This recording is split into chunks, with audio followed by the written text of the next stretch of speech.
Welcome into Point Blank, brought to you by Fitz Roofing. I'm Brandon Strange with Sports Map Houston. He is Joel Blank of ESPN 97.5 and 92.5. If you have not hit subscribe already on our channel, please do.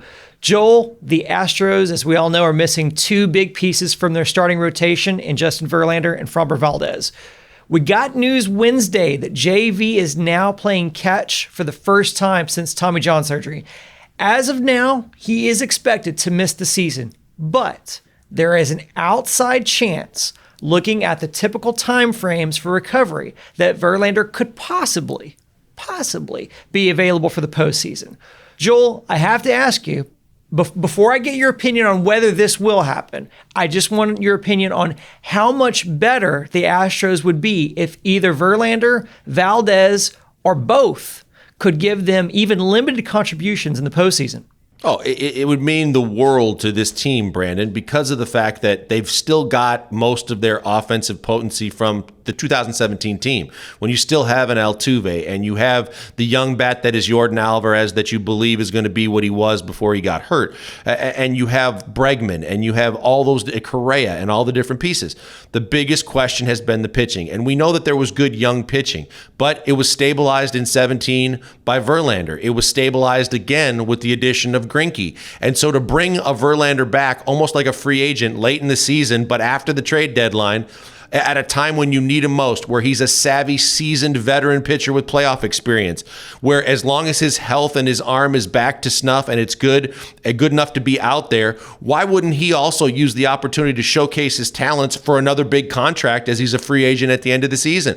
From a Framber Valdez perspective as well, the fact that he wants to prove that it wasn't fool's gold, that it was just, first year, one guy going through it and doing it well, but, whether it be the sophomore jinx or for other reasons and because he's coming off a problem with his finger, that he could prove he's back in here to stay and he's going to be the ace that takes over. But any team that could add two, potentially, but even one legit stud pitchers for a playoff run, they'd be all over it. And it could set the table beautifully for an Astros team, much like last season when they just kind of trudged their way through the regular season, did just enough to make the playoffs, then got hot and went all the way to Game 7 of the ALCS. They could be looking for that pot of gold one more time. Just get there, baby. Just do what it takes to get into the playoffs. And if you could say that once we get there, Justin Verlander and or Framber Valdez could be a part of the playoff push, I think most general managers, most fans of the Astros, and anybody watching baseball would say, yeah, I'd take my chances with that. No doubt. And so with that hypothetical situation, there are some realities that we have to consider. But before we do that, tell people who they should consider if they live in the Houston area and need their roof repaired or replaced. Yeah, whether it's roofing or just some kind of repairs in your attic after the storm, or even a fence in your backyard. There's only one place to call. It's Fitz Roofing. They're the best in the business. They have the best warranties. They have the best ratings, and they use the best products. But more so than anything else, they come to you and tell you what they can do for free. It costs you nothing, and you can see what everybody else knows, how great they are. All it takes is a phone call, 832-521-3001. It's Fitz Roofing, making a difference one home at a time. All right, so one of the realities and factors that we have to consider here is what each guy individually has to lose in Framber and Verlander. I think Valdez has the most to lose because he's still on the upswing of his career. It's important to him and the organization that he's brought back on a timetable that's good for his long-term success and health. Verlander, on the other hand, is at the end of his career. He's made his money. And as you mentioned, he's a free agent. So the Astros have nothing to lose. And more importantly, Verlander will have something to prove because he wants that next deal. So with all that said, would you agree that Verlander would be the most likely to push to play in a postseason scenario? Absolutely not. And I'm going to completely disagree with you on both guys. And I'll break down why I think what I think. And that is, from Framber's perspective, we're not talking about a rotator cuff. We're not talking about Tommy John. We're talking about a finger, and not a finger that's even on the baseball. It's on the side of the baseball. So there's a whole lot less to lose. And he's already knowing that his contract situation is locked up. And as you mentioned, he's going to be a long-term member of this franchise.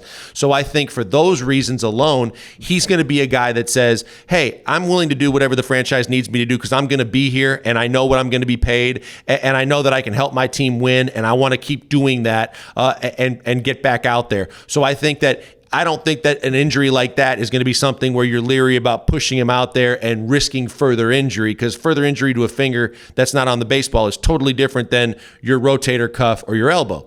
From a Verlander perspective, I think there's too much to lose, even though he would help the franchise, and even though he's probably looking past the fact that the Astros are paying him a ton of money to not play this year while he goes through rehab.